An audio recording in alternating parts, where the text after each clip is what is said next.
Welcome back to another technical deep dive here in the debug zone. Today we're tackling a big question and breaking it down with insights from other users. Hopefully this clears up some misconceptions and helps you get the answer you need.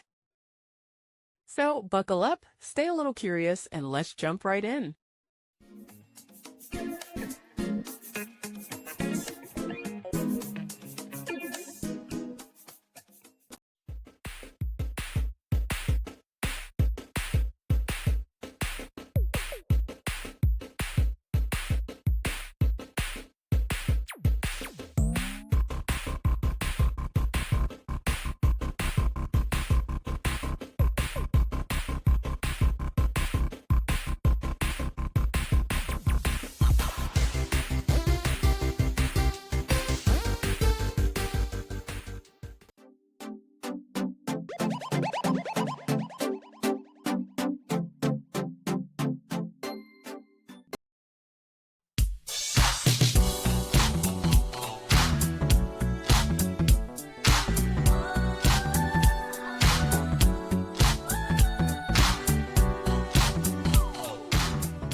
And that's a wrap.